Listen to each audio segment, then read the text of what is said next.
Okay. Somebody told me not to stay away from the screen so that my scalp will not be seen too clearly. Okay, my assignment is to give a general overview of community resilience. Can I have the PowerPoint, please?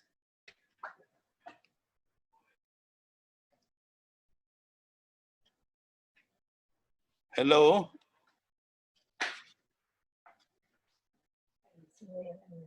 No.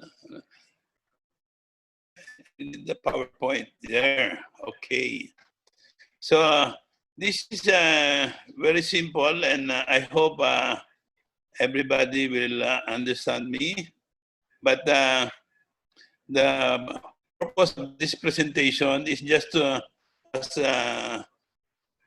Dr. Quiñones and Nachi pointed out, to show the linkage between solidarity economy and the task of building community resilience.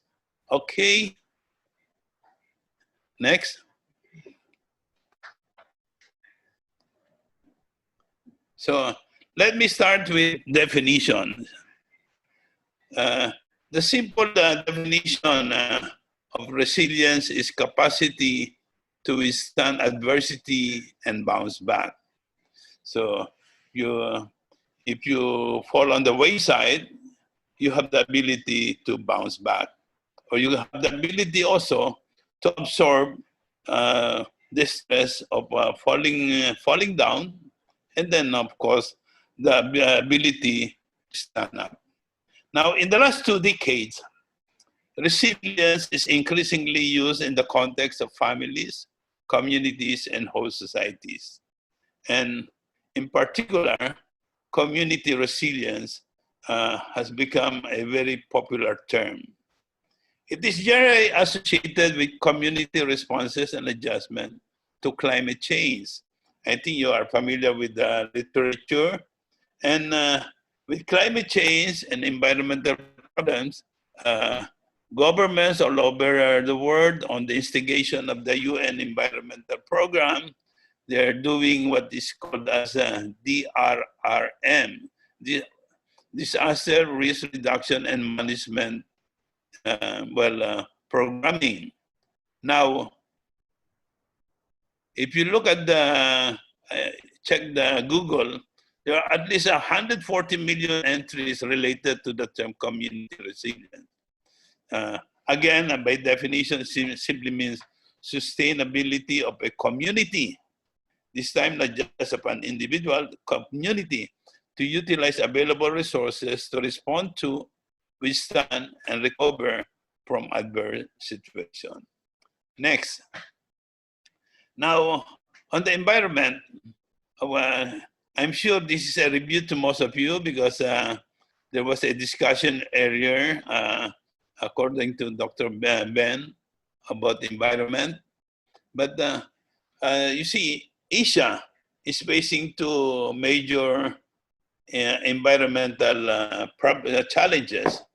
Of course, the environmental degradation, this is reflected in, we have cities, but in particular, urban poor communities that cannot breathe due to congestion, urban sprawl, air pollution, forest cover gone, exhaustion of non-replenishable resources due to mining, poison soil everywhere due to intensive chemical farming, loss of biodiversity, marine coastal degradation, harvesting of mangroves, water scarcity, pollution, mountains of waste all over, missing rivers, etc.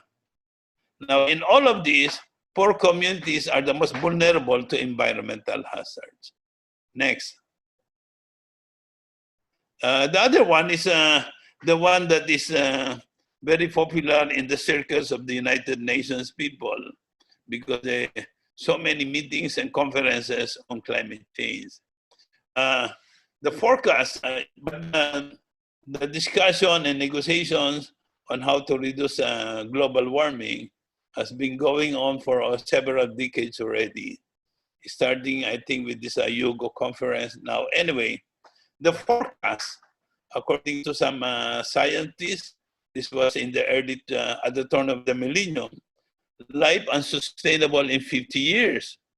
But so that means we have about 25, 28 years to go. But I don't know whether that's accurate. But all over Asia, and I think our friend Ryan Hassan will say something about this, because he works in all of these areas, Central Asia, the Kazakhstan, Uzbekistan, etc., South Asia, India, Pakistan, Bangladesh, Southeast Asia, East Asia. They are all vulnerable.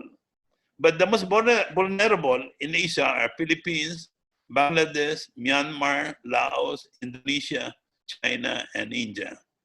And of course, you are familiar with the alternating El Nino, La Nina episodes causing flooding in cities and communities.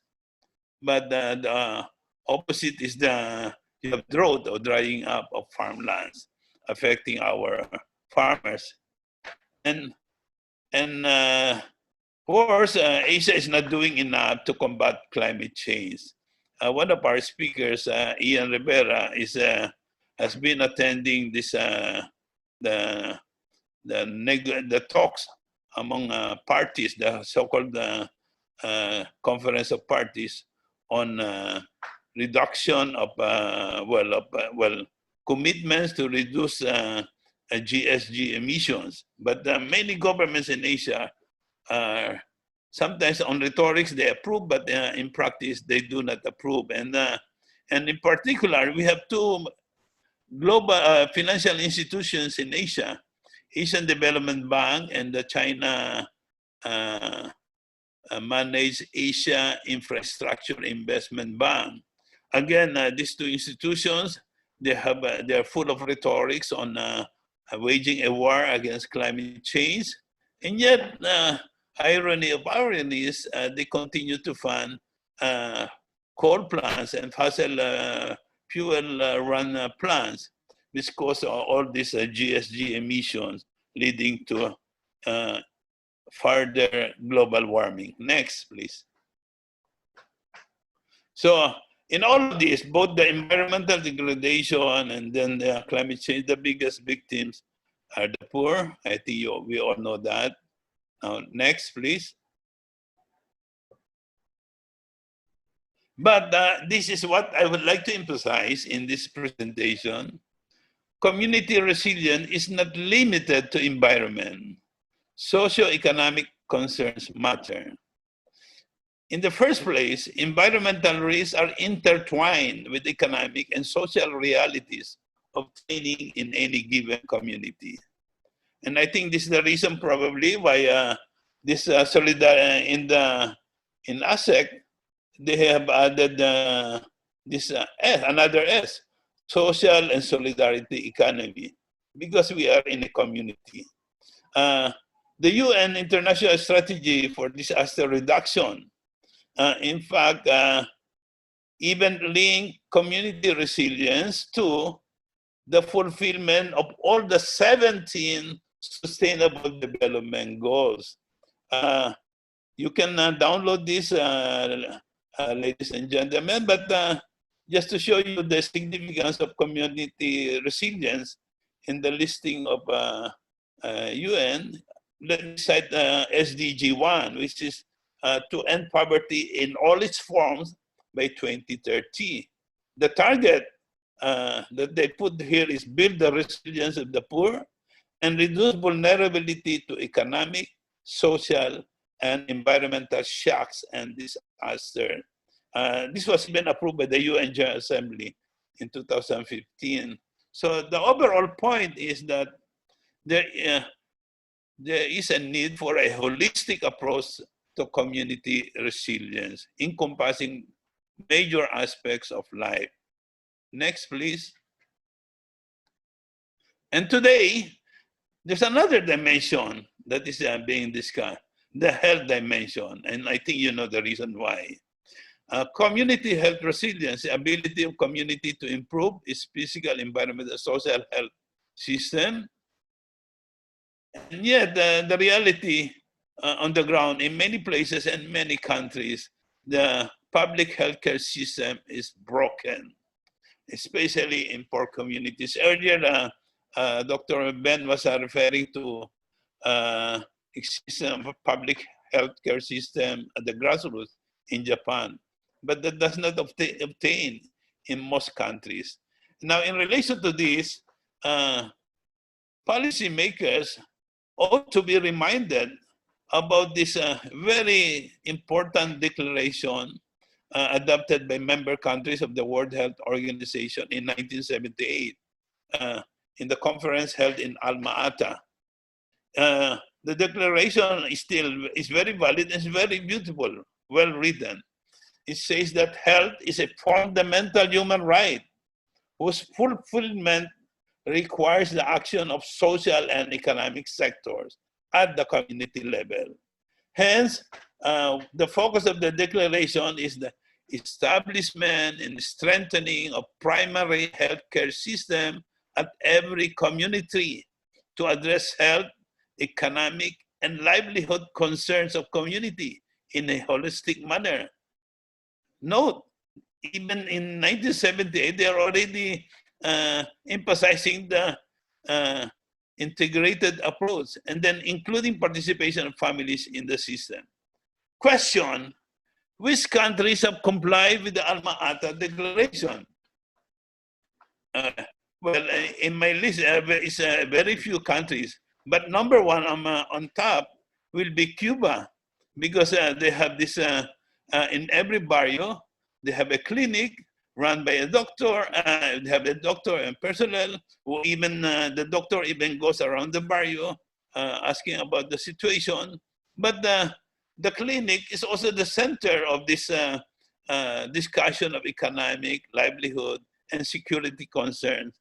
And that's why Cuba has remained strong, despite the efforts of certain powers to subvert Cuba. And of course, here in Asia, we have Vietnam, South Korea, and down under, I think, New Zealand.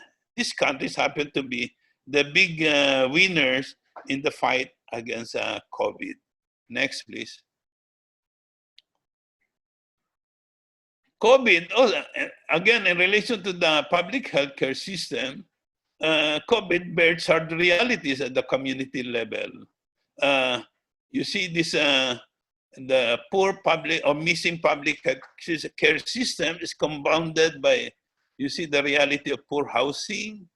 You have this water, sanitation, hygiene issues in many urban poor, rural poor communities. You have population congestion. And most of these concerns are rooted in social and economic inequality. And so what I'm saying is that all over Asia, you have communities of urban poor, rural poor, coastal poor, peri-urban poor, upland poor, devastated by the lockdowns and COVID isolations as livelihood jobs are wiped out. And in some countries, they even do not give appropriate protection in the form of social amelioration, and not enough. So the present pandemic is testing the resilience of the poor and their communities to the limit. And of course, somehow the spirit of community solidarity, the value of caring for one another in difficult times is still shining, but I am afraid it's flickering.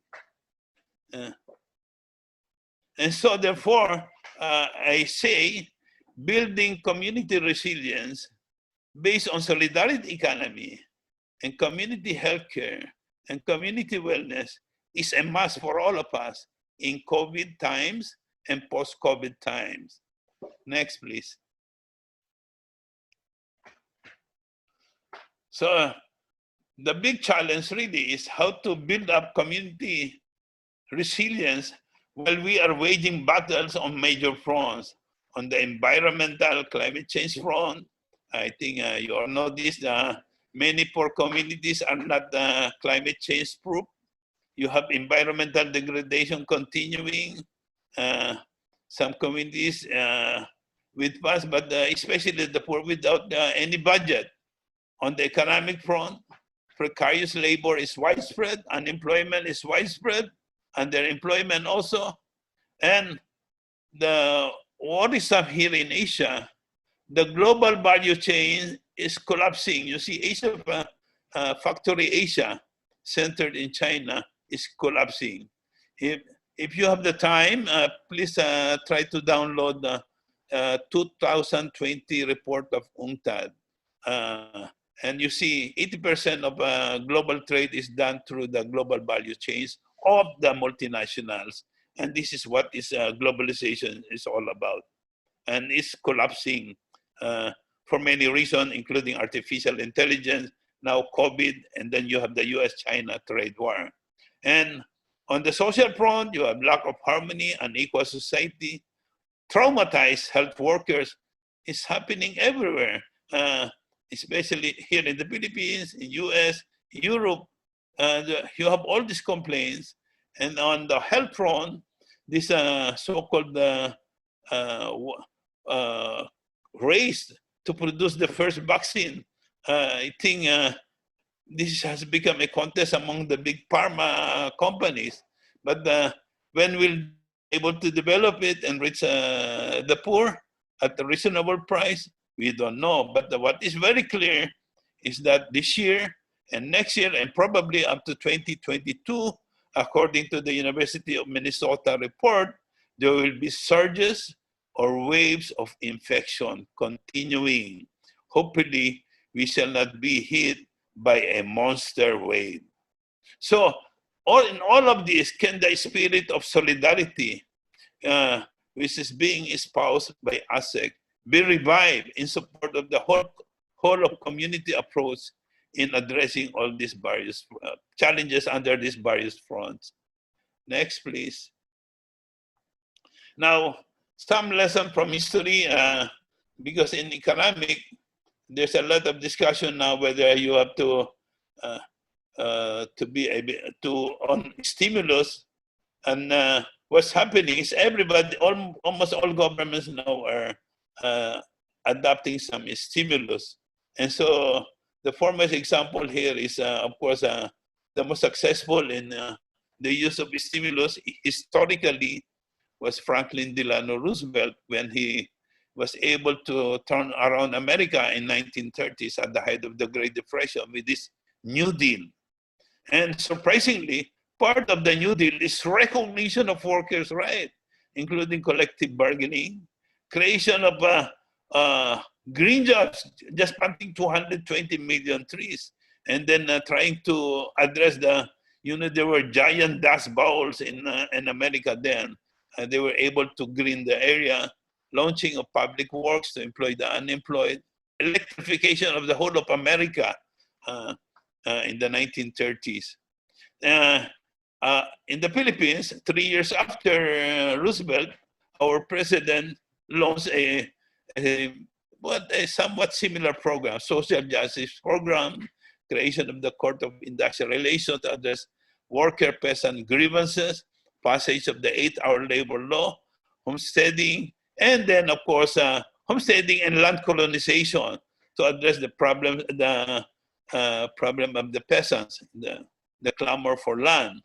Later on, because of this social, economic, and labor reform, before the outbreak of the war, Quezon was able to forge a united front with one of the class enemies, Partido Comunista ng Pilipinas, against Japanese militarism.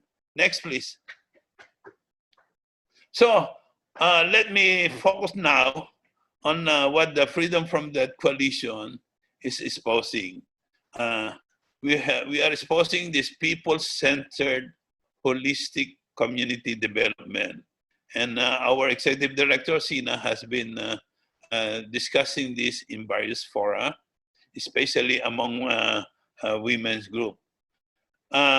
This has, at least there are 4 items here, or 4 pillars.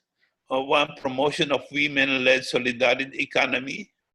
but this formation of of women-led solidarity economy should go hand in hand with the CSO or PO-led community environmental programming using the PCBA methodology. I am sure this is familiar to many of you. This participatory consultative vulnerability analysis. This is a variation of the old rapid appraisal program developed by many NGOs, but this PCBA methodology developed by Oxfam is now the most popular.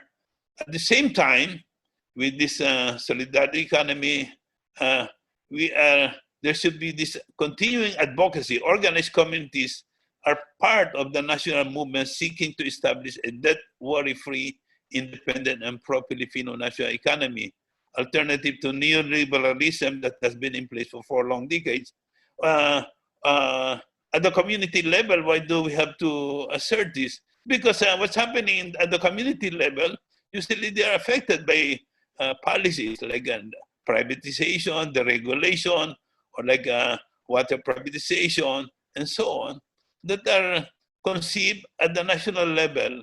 But even at the community, at the local level, some of these policies are formulated by the local government. So you see, these are all interrelated. And then finally, empowerment of the people through full implementation of just social and economic reforms. Land reform, blue reform, labor reform, housing reform. That is our approach, interrelated. Next. So some key points, matatapos na po. Some key points in FDC approach, like in the case of climate change adjustment mitigation, we say that climate change adjustment, mitigation, environmental reform, these are platforms for growing the economy. In agriculture, we can adopt integrated eco-based approach to agriculture. I think there are many discussions in the past among the participants on this. And then transformation of small farmers as economic leaders. So my wife is trying to transform me into a farmer again. Then industry, we have to scale up the value chain. That's one way of reducing this pollution.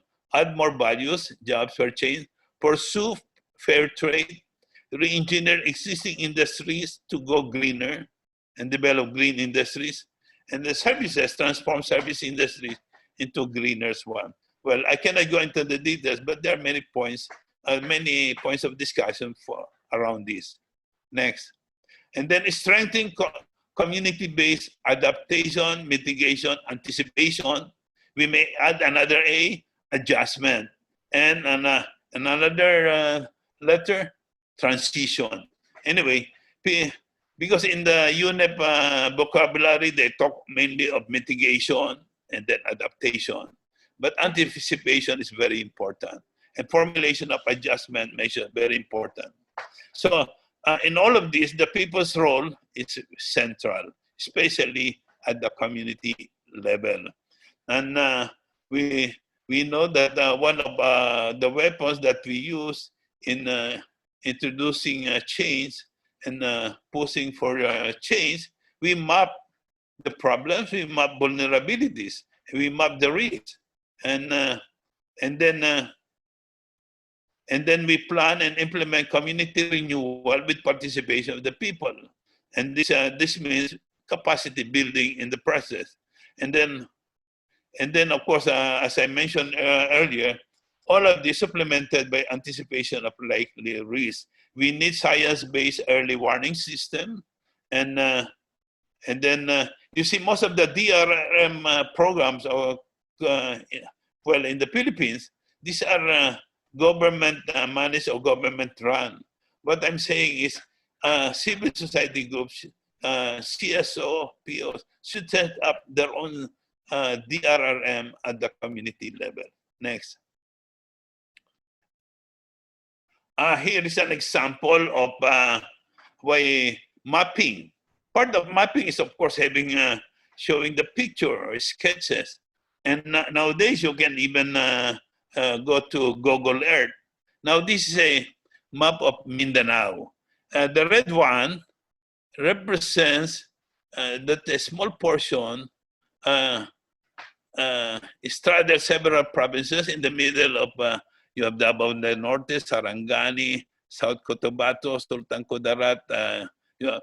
The red one is the area of Tampakan, Sagittarius Mines, which was saying that it will, if allowed to operate, would be the biggest in the country.